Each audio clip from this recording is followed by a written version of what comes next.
throw another moon at me, and I'm gonna lose it. Stark. You know me? I do. You're not the only one cursed with knowledge. My only curse is you.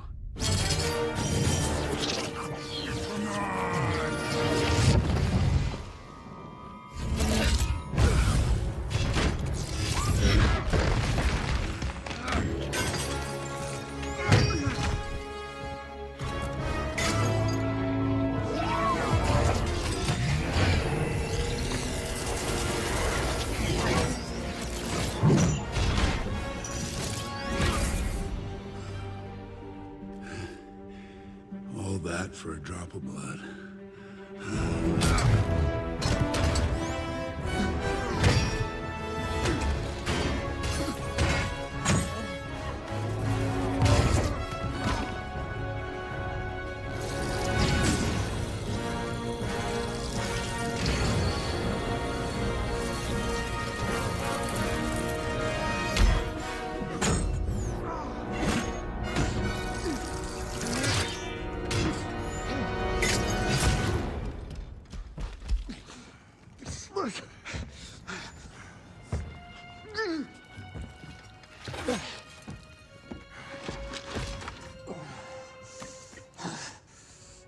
You have my respect, Stark.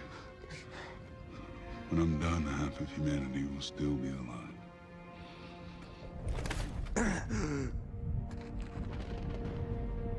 I hope they remember you.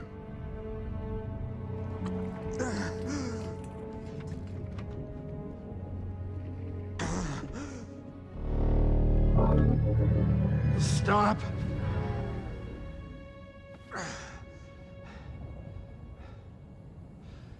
Spare his life, and I will give you the stone. No tricks.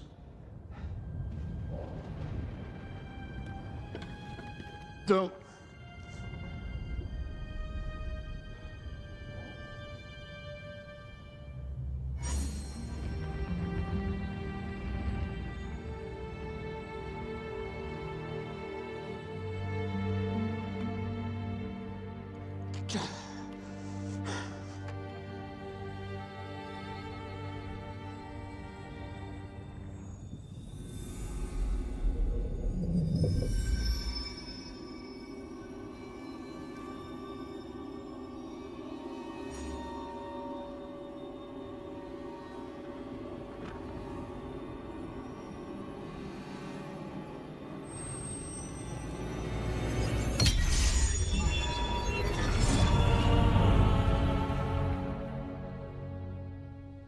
One to go.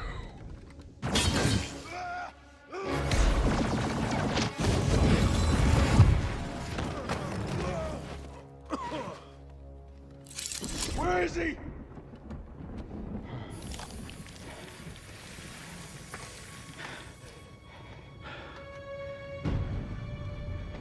Did we just lose?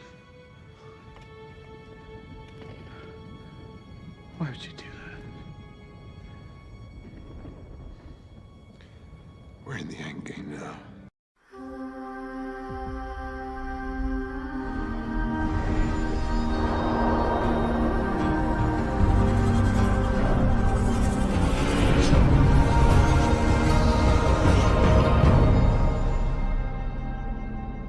Welcome to the Mr. Screen channel. Stark becoming Doom is not something that happened by chance. Every action has its reaction. And here I will bring the story of a variant of the era that made Iron Man become an almost omnipotent being. Without further ado, let's get straight to the point. Stark's paradox destiny, written in time. The universe had returned to normal. Tony Stark's finger snap had eliminated Thanos and his army, restoring peace to the cosmos. But while the world celebrated, Tony felt no relief. He fell to his knees, feeling his body weaken. Each cell burned like cosmic fire, as if it was being torn apart into different realities at the same time. He looked around and saw his friends running to help him, but their voices sounded distant, distorted. like an echo of something that shouldn't exist. Then the world around him collapsed. Everything went dark. When he opened his eyes again, he was no longer in the rubble of the battle against Thanos. I was in another place, a laboratory, completely intact. And in the center, an older version of himself watched him, finally awake. The voice was identical to his, but carried a cold tone, devoid of the arrogance and sarcasm he always used to mask his vulnerability. Tony stood up slowly, feeling the weight of an invisible force on his shoulders. He looked around. Everything was strange, but at the same time familiar. Where am I? The other version smiled. Welcome to the end of your journey. The other Tony took a step back, still trying to process what he saw. Is this a time stone trick, or did I die and end up in hell? The other Stark shook his head. You still don't understand, do you? What you did by snapping your fingers wasn't just eradicating Thanos. You altered the flow of time, and in doing so, you created an anomaly. You, Tony Stark, became something beyond comprehension. The original Stark frowned. That doesn't make sense. I only used the stones to take out Thanos. How would that turn me into an anomaly? The other Tony took a deep breath, as if trying to find a simpler way to explain. Have you ever heard of the butterfly effect? Small changes can lead to unpredictable consequences. The problem is that you didn't make a small change. You redesigned the destiny of the universe. Tony felt a chill. And why am I here? What do you want from me? The other Tony approached, revealing a detail he hadn't noticed yet, his armor.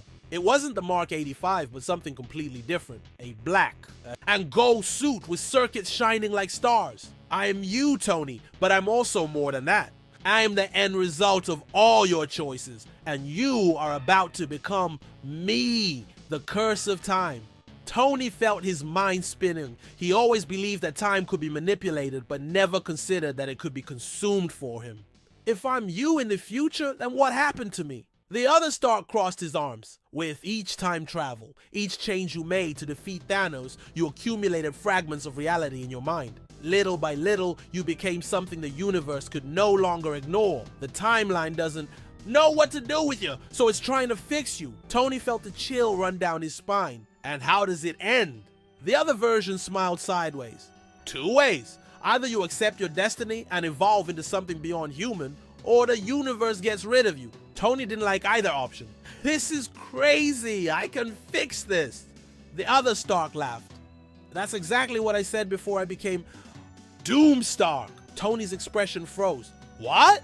The golden armor glowed, and the other Stark raised his hand, generating a wave of dark energy that distorted the surrounding environment. I tried to fix time, Tony, but the more I tinkered, the more I realized it was futile. So I embraced my destiny. Now I'm the one who rules all realities. Tony backed away, his heart racing. Are you saying I'm going to become Dr. Doom? Doom Stark tilted his head. Not exactly. Victor Von Doom was a man of ambition, but no vision. I, on the other hand, I see everything. Suddenly the floor fell apart, and Tony felt his body being pulled by the vacuum. Doom Stark just watched. See you soon, Tony. And then everything went out. The end of the line, Tony woke up with a deep sigh, feeling his body shake. I was back in the Avengers laboratory. Pepper was at his side, holding his hand. Tony! Oh my God, are you okay? He looked at the ceiling, trying to understand if it had all been a dream. But then he felt something different inside him. An energy that has never been there before. And a voice in your mind. See you soon, Tony. He knew in that moment that nothing would ever be the same, and the real challenge was just beginning. Voices in Time Tony was still panting as he sat on the gurney in the medical wing of the Avengers compound. Pepper looked at him with concern, holding his hand tightly. Tony, what happened? You were unconscious, muttering strange things. Bruce thought it was some neurological failure because of the pop. Tony looked at his hands. They trembled slightly, but not from weakness. He felt something inside him, an energy that did not belong to this world. Pep, I think I saw something. No, you live something. Pepper frowned. What? Tony closed his eyes and took a deep breath. He needed to explain, but even he didn't fully understand. I was thrown to another place, another time, and I saw myself. The shroom fell silent. The distant sound of medical equipment beeping filled the room. What you mean, Tony?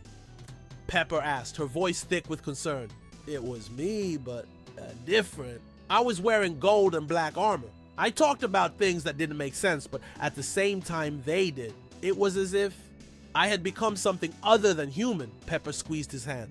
Tony, you may be suffering from post-traumatic stress. You used the stones. You were almost killed. It's natural for your mind to be confused. Tony looked into her eyes and shook his head. No, Pep.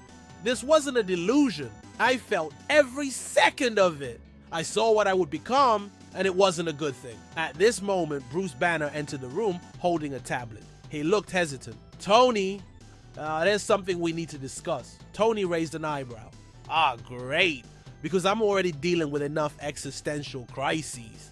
Bruce ignored the sarcasm and showed the tablet screen. Since you returned to consciousness, we have detected an increase in temporal radiation in your body. I have never seen anything like this before. It appears that you are out of alignment with this timeline. Tony's eyes widened. Wait, you mean I'm out of sync with time? Bruce nodded. It's as if your existence is split between multiple realities at once. I don't know how, but it seems like when you use the stones, something changed in you. Tony ran his hands over his face. Good. So I'm a walking anomaly. That explains why I saw that evil version of myself. Bruce frowned. What do you mean by evil version? Tony hesitated for a moment before responding. I've found a future where I'm no longer a me, where I'm something different. My name is Doom Stark, and I think I dominate all realities. Bruce and Pepper looked at each other. That seems... Bruce began, but was interrupted by a loud buzzing noise coming from the next room. The air around him trembled, and then a voice echoed in the room. See you soon, Tony. Tony froze. Bruce looked at the tablet screen, and his eyes widened. Tony! There's something here with us. The call of destiny! The lights in the room started to flicker. A noise of electronic interference filled the environment. Tony felt the air become heavy, as if he were inside an electrical storm. Then a silhouette began to form in the center of the room. It was him, Doom Stark.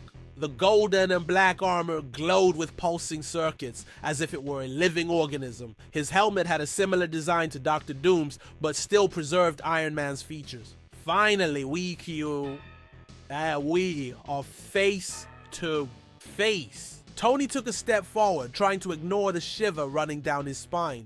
Are you real? Doom Stark tilted his head. I am you, just more evolved. Bruce took a step back. That's not possible. He's crossing dimensional barriers like there are no limits. Tony clenched his fists. If you are truly a version of me, then tell me, what do you want? Doomstark raised his hand and a hologram formed in the air. It was a vision of the future. Entire cities destroyed. The sky dyed red. Colossal creatures emerging from dimensional rifts. And in the center of it all, a golden throne with Doomstark sitting on it. I have already conquered entire realities, but now there's only one obstacle left before I become the only true Stark in the entire multiverse. Tony narrowed his eyes. Let me guess me? Doomstark smiled behind his helmet. Precisely. The game begins. Tony looked at Bruce, who was still analyzing the dimensional interference on the tablet. Bruce, tell me you have a way to get rid of this. Bruce shook his head. This is no ordinary hologram or projection. He's here and at the same time he is not there. He is using a type of energy we don't recognize. Tony turned to Doomstark. Okay, so let's get to the point. If you want to eliminate me, why don't you do it now? Doomstark stepped forward. Because I want you to see. I want you to understand why I'm the inevitable future. Suddenly he reached out his hand and a pulse of energy shot out from his chest. The surrounding space began to distort. Tony felt his body being pulled. Tony! Pepper screamed, trying to hold him back, but it was too late. The reality around him shattered like glass, and Tony fell into the void. Continues. And that is our story today. Comment here. Click the like button, subscribe to the channel, and we'll see you in the next video. Bye. In several adventures and armors that Tony Stark has had, Model 50 was one of the most interesting from the moment he combined the power of the symbiotes with his technology. However, this can cause several Our problems even more so when the armor is a symbiote and the threat that has to be fought is the people themselves, symbiotes. Without further ado, let's get straight to the point. Black Armor, Rise of the Ultimate Symbiote. The fog that hung over New York that night was unnatural. Peter Parker, still young but scarred by the traumas of the multiverse and the battle against the Sinister Order, watched the heavens open up in cracks of dark energy. Beside him, an older, calloused, and silent version of Tony Stark adjusted. The wrist of his new experimental armor. Peter, Mr. Stark, what's happening to the sky? Tony, stare. They arrived. They're not from another planet. They're from an idea, pure instinct. And now they're hungry. Peter, they who? Tony. Low voice, symbiotes. Suddenly a blast of energy distorts the air above the Statue of Liberty. A grotesque living ship made of black pulsating matter rips through the atmosphere. The invasion has begun. From the fusion between biotechnology and desire, creatures emerge that resemble the Venom symbiote, but more primitive, uncontrolled, as if they had been freed from an alien hell. The darkened legacy Tony and Peter take shelter in Reed Richards' old laboratory, now decommissioned. But Tony had plans. He carried a symbiotic artifact that he had been studying in secret, the Dark Genesis Protocol, a capsule that contained remnants of the original symbiote collected from a universe where Eddie Brock had permanently fused with Venom. Peter, shocked. You are studying this? Mr. Stark, that thing almost destroyed my mind. Tony, and it also almost saved your life. Technology needs risk, and we're out of options. Peter, but what if it consumes you? Tony, so I fight like I always have. It activates the capsule core. The symbiote jumps, but instead of attacking him, it wraps around him as if it already knew who he was. The merger is immediate. Iron Man's armor distorts, forming a new black living carapace with red pulsating eyes. The ultimate symbiote armor had been born. Carnage on Earth or Twentwen on the other side of the world, a much worse entity had awakened. Carnage! Not the known Cletus Cassidy, but a variant. A hybrid of a symbiote and a black mage who escaped. A universe devoured by chaos. Its name, Ultimate Carnage. Carnage, laughing. They thought they could contain my essence in a dead universe. But I am the apocalypse. I am hunger. Carnage begins to infect entire cities. Symbiotes spread like plagues. In a matter of hours, Berlin, Shanghai, San Francisco fall. The Avengers no longer exist in this universe. Only Peter, Stark, and a whispering voice remain. The whisper of Venom during the night. Peter begins to hear a voice in his head. A voice he knew from the distant past. Voice, you rejected me, but now I'm your only hope. Peter whispered, Venom! The essence of Eddie Brock drew out Venom from his original universe was brought through a rift opened by Carnage. He came not as an enemy, but as a balance. Venom, you need me, Parker. To stop Brother Red, we need to be together. Peter, what if I lose control? Then we will lose together, but at least we fought. The fusion is violent. Peter screams but resurfaces in a new form. Spider Venom, with combined abilities, increased speed, and a conscience divided between justice and destruction. The meeting of the three on an ancient battlefield in ruins where the Avengers Tower once stood. Three figures meet. Tony Stark in his golden symbiote armor. Peter Parker Venom and Ultimate Carnage laughing. Brothers, have you come to greet me, Tony? We came to put an end to this. Carnage, do you think your living iron will contain my essence? I am chaos. I am the birth of everything you try to bury. It's not about saving us. It's about stopping you from destroying everything. The fight begins. It's brutal, fast, and almost impossible to see with the naked eye. Carnage splits into 1,000 copies of you. Peter and Tony fight in sync. Stark's symbiote attempts to absorb Carnage, but is repelled by cosmic magic, the veil of lost memories. During the battle, Tony has a breakdown. His memories distorted. He sees images from another universe, a throne, an iron mask, himself as Doom. Tony whispering to himself, what is this? Who did I go! Peter shakes him. Peter, Water Stark, focus! This is a symbiote thing. But Venom whispers to Peter, Venom, no. This is not an illusion. This is the essence that was trapped within him. A Stark who became Doom. The forbidden link Tony realizes that his symbiote has fragments of a universe where he became the supreme being, Dr. Doom Stark, and that Ultimate Carnage was trying to reactivate this dormant consciousness. Tony, he wants to turn me into him, wants me to become Doom again. Peter, you won't.